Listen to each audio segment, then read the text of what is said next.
Okay, we are going to get things started for our seminar today. So today we are joined by members of Dr. Lee Gable's lab. And so we're going to have two separate presentations followed by different question and answer periods. So that'll be a little bit of a different format.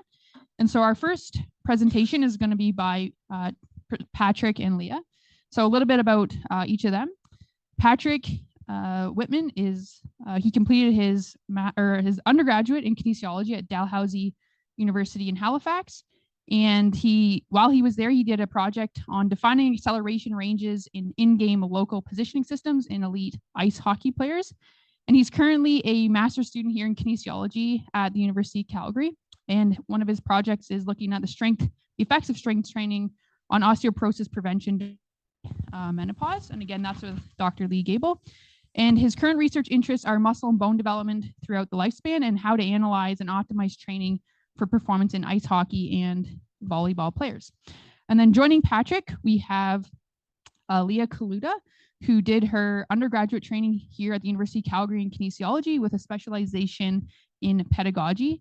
She also did a master's of kinesiology here at the University of Calgary and finished that last year, and is now currently doing her master's thesis with Dr. Lee Gable on the effect of high-intensity resistance training on menopausal symptoms and different endocrine responses. Her interests, as I mentioned, are strength training and menopause, and some interesting facts is that she was a personal trainer and strength and conditioning coach for 20 years, and in fact owned her own gym at one time, and was also a national level inline speed skater in her 20s. So thanks to both of you, and we look forward to your talk.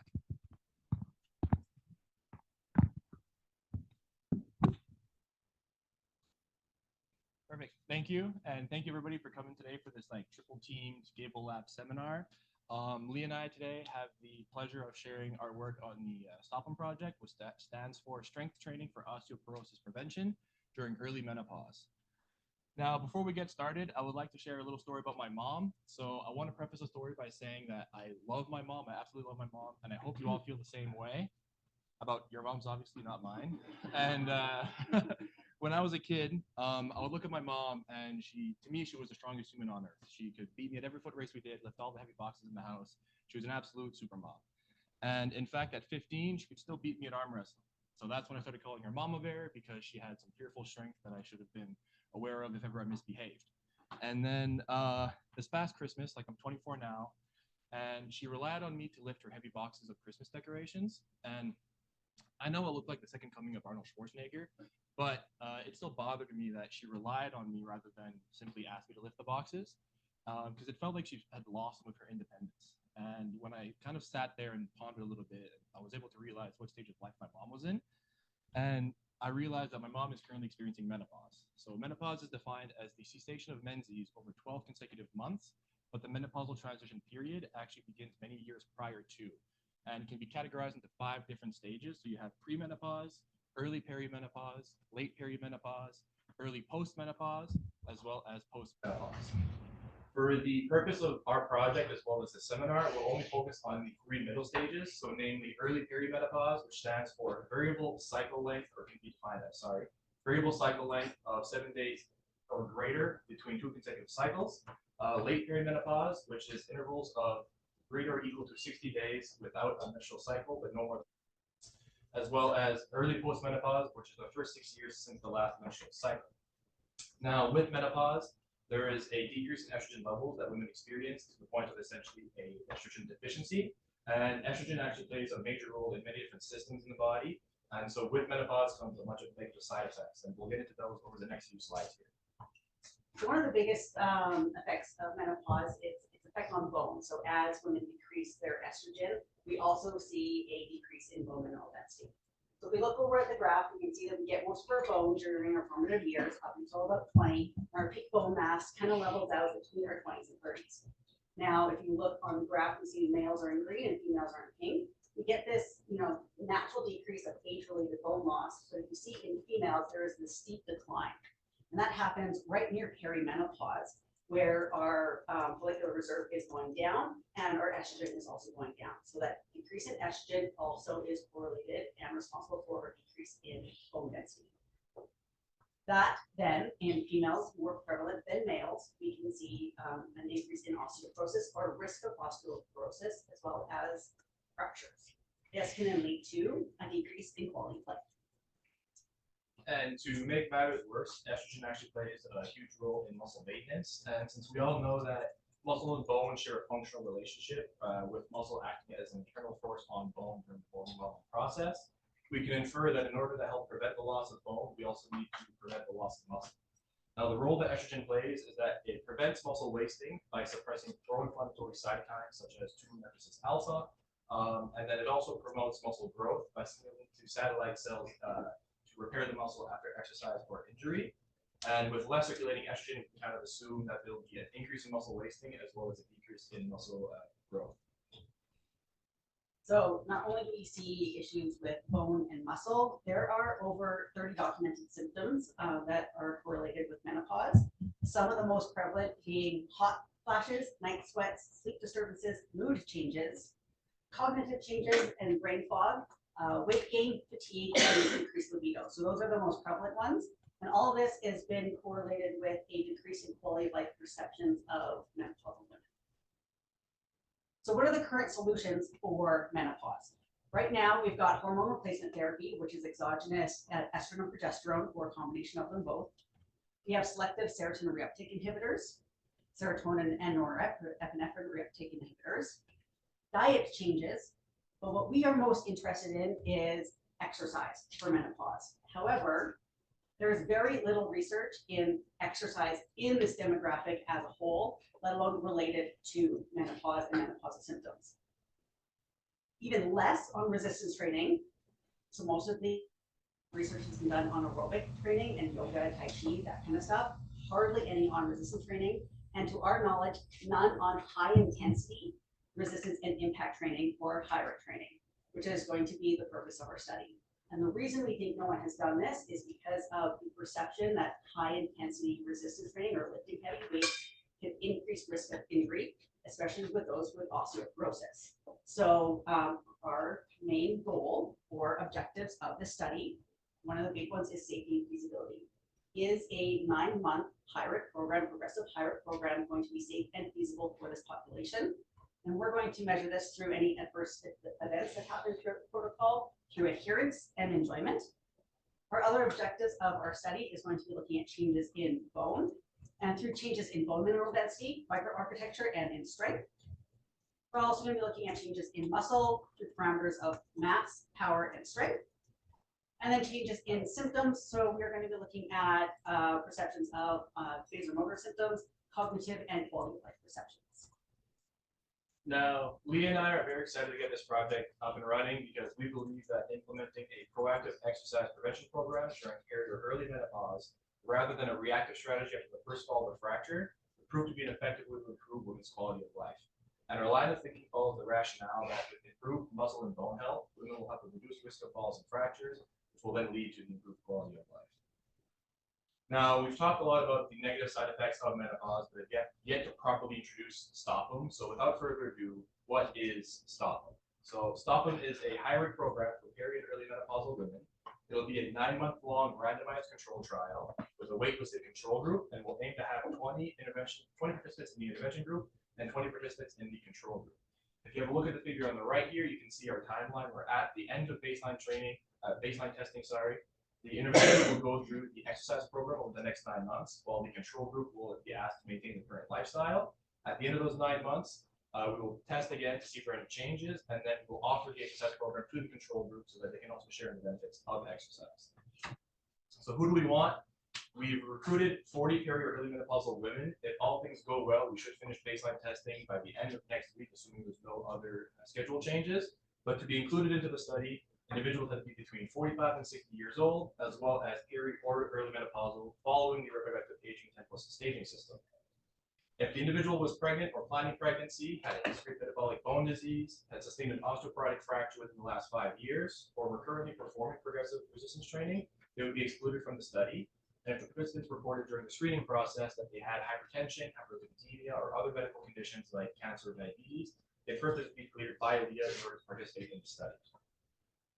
So what we will collect, we'll be using a high-resolution quantitative computed tomography device, also known as HRT2CT, to measure bone mineral density changes and microarchitecture changes at the distal tibia and distal radius.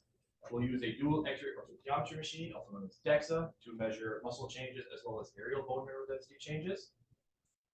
The participants will go through a variety of fitness, muscle performance, and balance tests to have a baseline of what the fitness levels may be, as well as we'll give them the accelerometer to measure their daily physical activity.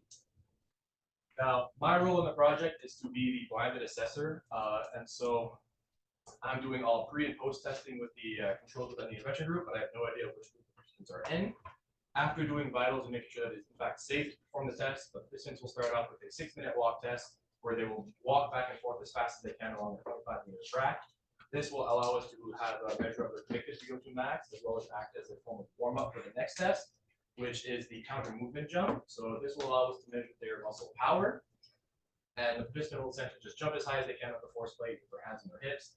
They'll be given 3 practice attempts to get used to the new technique, and people usually use their arms. And then they'll also have 3 recorded attempts afterward.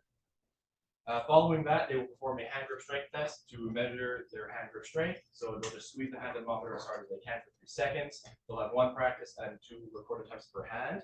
And then after that, they'll be doing a force per step test, which is to measure their functional balance. Now, to perform the force per step test, they have to go through the sequence as fast as possible without touching the sticks and ensuring that both feet are at each square.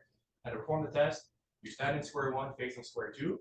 And when you're ready, you move forward into square 1, sideways into forward into square 2, sideways to square 3, backwards to square 4, sideways to square 1. Then you reverse it and go back to 4, forward to 3, sideways to 2, and backwards to 1. And then the final test is the maximum voluntary isometric contraction. So once the participant is strapped into the Biodex machine like I am there, we'll ask them to extend their leg and basically push against the machine as hard as they can. They'll only push as hard as they can after having done a kind of familiarization set so that they can kind of get used to the machine, which will only ask them to push about 50%. But they'll have 3 recorded attempts to push as hard as they can. And then after all of this, they'll be given an accelerometer to wear over the next 7 days so that we can measure their daily physical activity.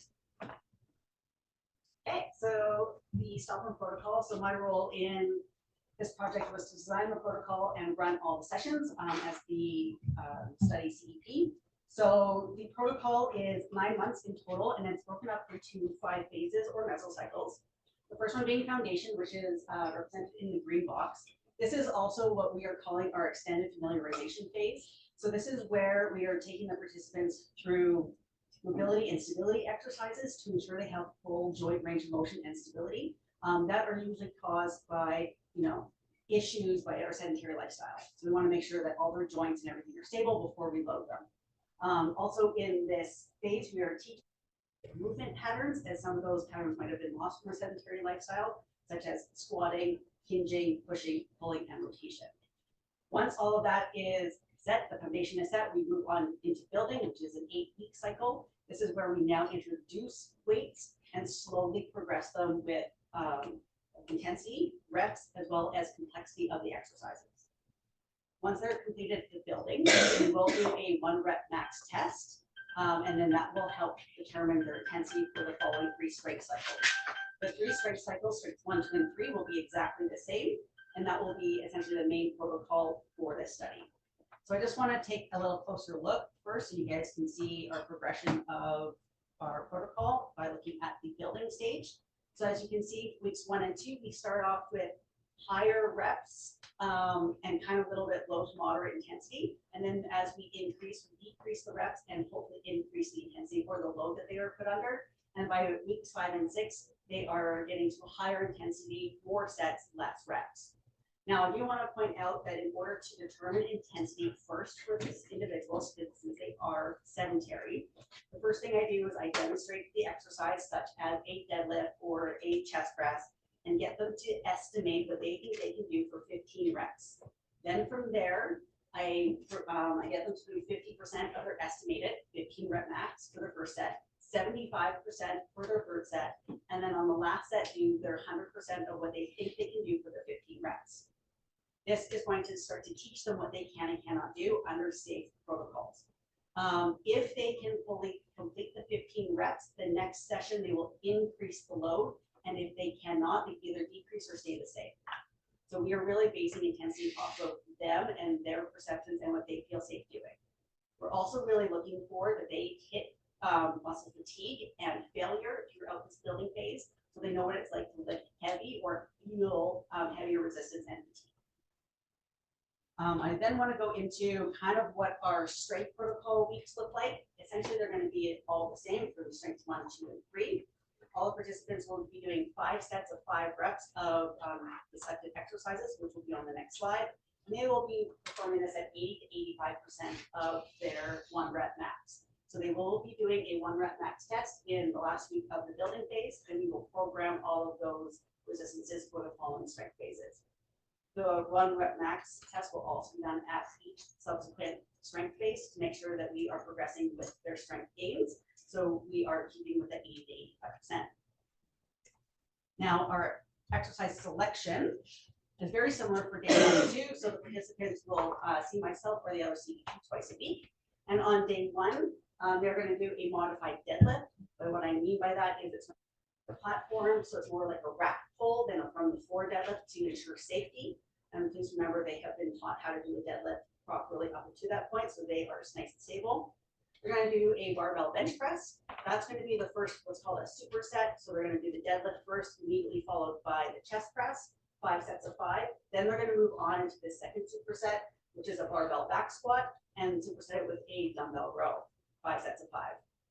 The last little superset is a drop down and a balance exercise. The drop down is what's going to be considered our impact section of our protocol. So what they're going to do is they're going to stay on a platform, a plate, a small box, whatever they are comfortable with. And then from there, they're going to step off and land with impact for the sets and reps.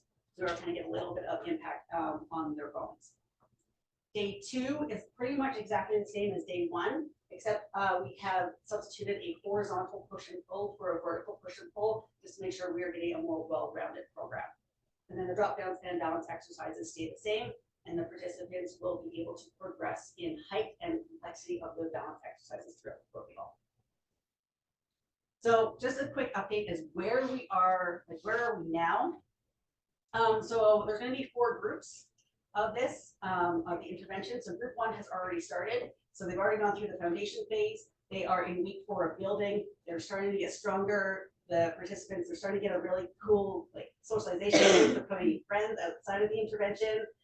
They're showing up. This is my 6 a.m. group. So they're here at 6:30 in the morning. My attendance rate so far is like 90–95%. They're super into it. They're very excited. They love the reviews have been amazing from this group. Group 2 just started building week. So they just completed foundation. So they just started their first day of building and we're super excited to hit the weights. They're starting to feel a little bit uncomfortable, but it feels like they got a nice solid base for starting out the weight training. And then groups 3 and 4, I think we actually have our last participant recruited, so we don't need one more. And hopefully we're starting both groups at the end of March. Perfect. And what we expect to see at the end of all of this, well, in terms of safety and feasibility, we expect to see few, if any, adverse events. This is a progressive protocol that, as they mentioned at the beginning, there are proper lifting techniques. So when weight is introduced, there's a reduced risk of injury. And with these being supervised sessions, if the participants start to deviate from proper form, we or the other trainers can correct that immediately and kind of address the issue to keep the risk of injury low. We also expect to see high adherence, as Leah mentioned with the morning group, going well so far. And then high levels of enjoyment, because who doesn't love working with Leah, obviously. And then changes in bone, we would expect to see increases or maintenance in bone mineral density, microarchitecture, and strength. This is for our intervention group. In terms of our control group, we would expect to see slight decreases in all these bone parameters, mainly for the reasons that we explained at the beginning of the presentation of how estrogen plays a role in protecting against bone mass loss. And so because the control group will be going through 9 months of maintaining the current lifestyle, we expect to see slight decreases in those parameters. In terms of muscle, we expect to see the same thing as the bone, so increases in maintenance of muscle mass, power, and strength for the intervention group, but in terms of the control group, it would be slight decreases. And then for changes in symptoms, we would look at reduced severity of vasomotor symptoms as well as improved quality of life. Now, to keep our master's thesis projects distinct from one another, Leah's project focuses on the safety and feasibility of the program as well as changes in symptoms, while mine focuses on the changes in muscle. And we have another member of our lab, Christina, who's actually going to be looking at changes in bone for the program. So it's going to be kind of 3 separate projects that can be handled individually rather than both of us managing all of this together.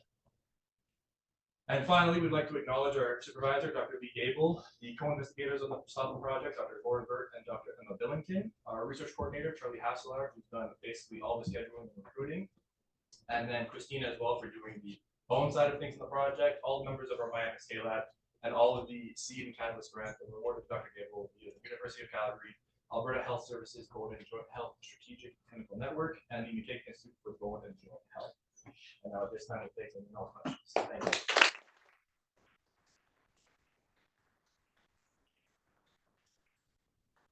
Awesome. Thanks so much.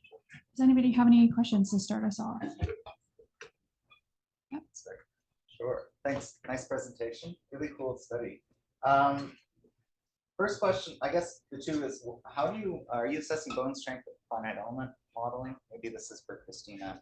Yeah. She's around some, yeah. I was supposed to start image analysis when I started my PhD, which is in May, but the data isn't really full, so I've just started, but we haven't actually discussed what we're doing, but I'm guessing it will be finite element modeling. Cool. Because that's what we've used in the past. Like just these simple kind of off the slice that you get from the HRP Yeah, QCT. like Yeah. Steve's method. Okay. Any other questions? I have another question, sure. In that first one where you had the rate of bone loss with age and the men and women, it's with the women you see this sharp decline and then the rate kind of steadies then. Is there an idea as what's going on physiologically that's causing that change in rate there? Like I assume that's when menopause is kind of finished or whatever.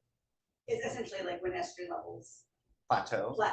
essentially, and then you're just looking into your, prenatal estrogen, basically you're just looking at, the left you're just looking at. So is it that at that point the estrogen is still decreasing or it's plateaued and it just stays constant, but you're still getting bone loss even though the estrogen is constant? My understanding is that estrogen stays mostly constant, and then it's just age-related bone loss from then on. Okay. And is that Is thought? my understanding. Yeah. And I'm just wondering if that's thought to be due to like activity, kind of like slowing down, not doing as much, less physical activity. Probably all of it.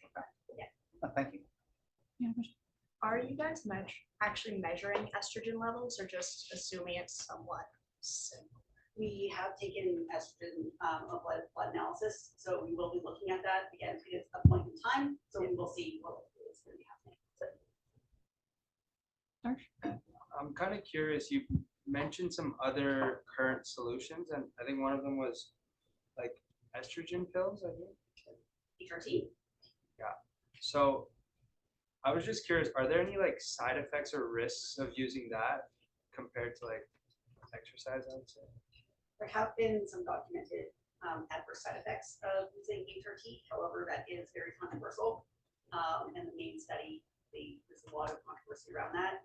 So there's a lot of benefits and a lot of negatives. However, essentially what we're saying is do what feels best for you. So in our study, we do have people who are going to be on HRT and those who are not.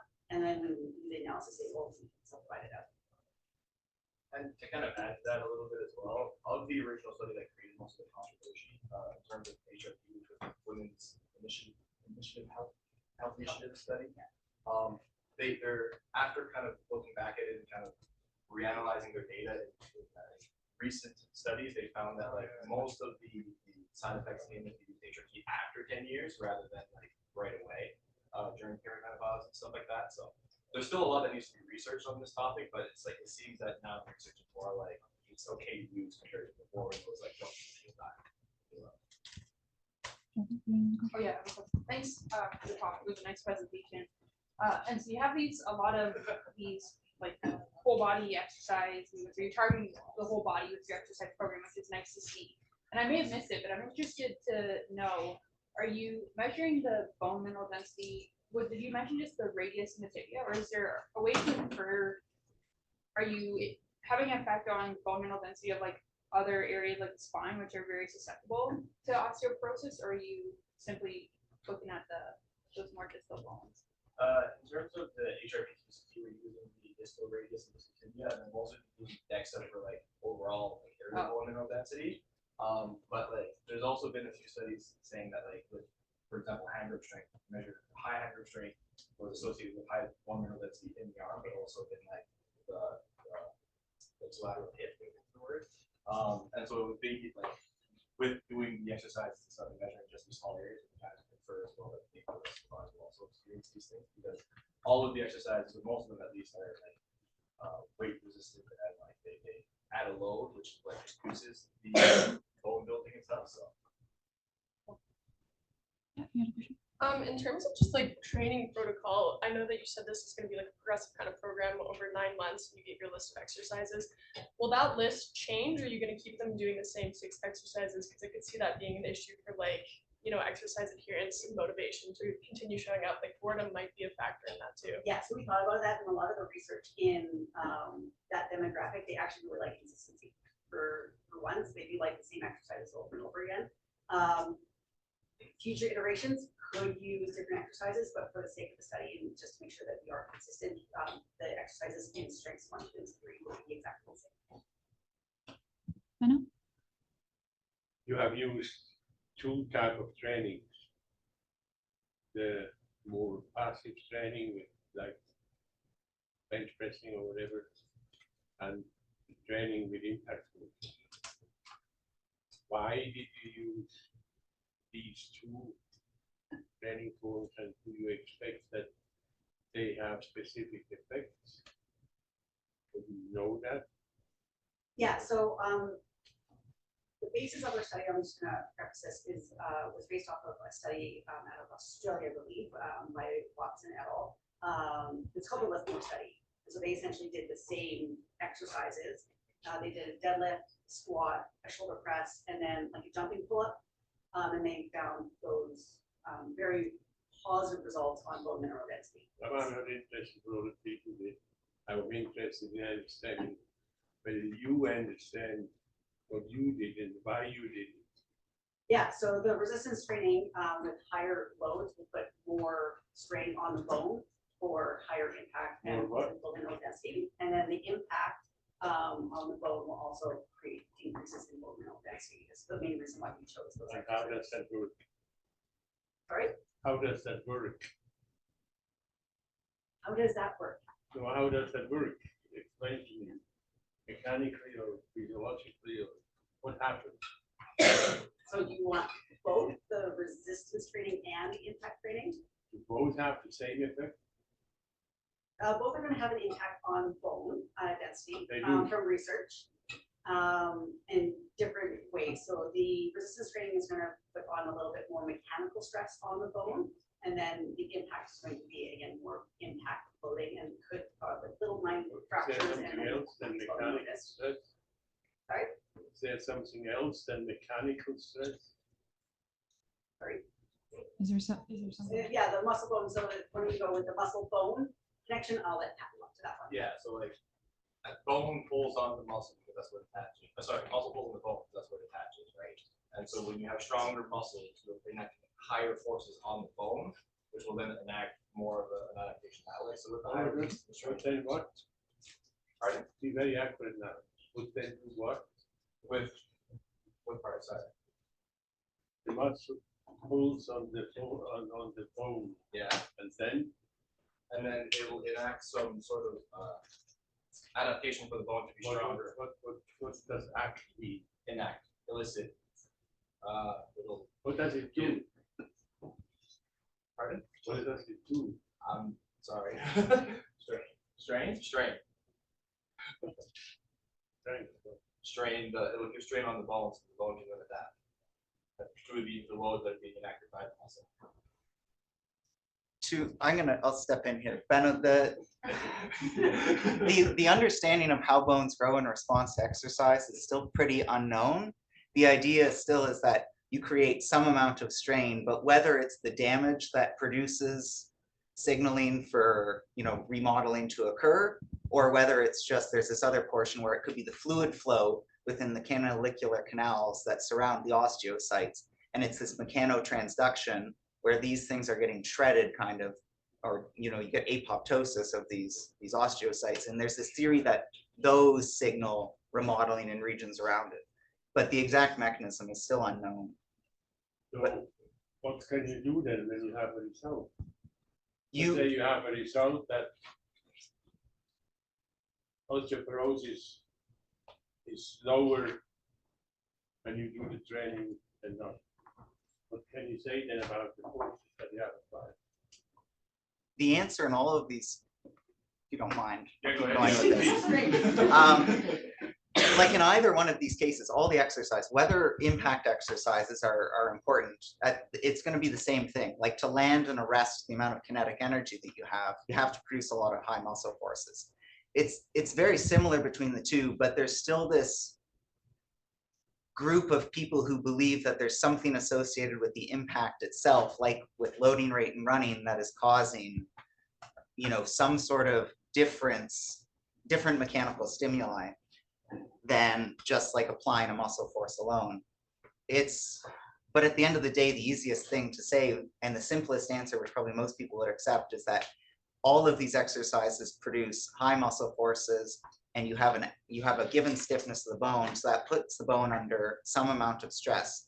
The difficulty is that the stress strain responsive bone is complex because you have different stiffnesses across the entire bones, and how the bone is being distorted and bent in all of these conditions could change. And it's that idea of, okay, maybe multi-directional loading is really good for bone because it forces different areas of the bone that aren't normally stressed to experience, you know, these kind of positive adaptive strains within.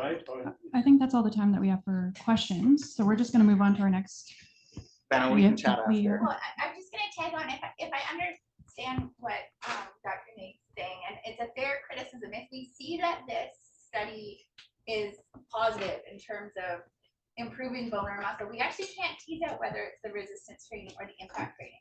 And we're accepting that as a limitation of this. It would have to be a future iteration that effectively remove the impact training if we were to then say it's only the resistance training. We can't say which one. Thanks. Awesome. So we'll thank our speakers again.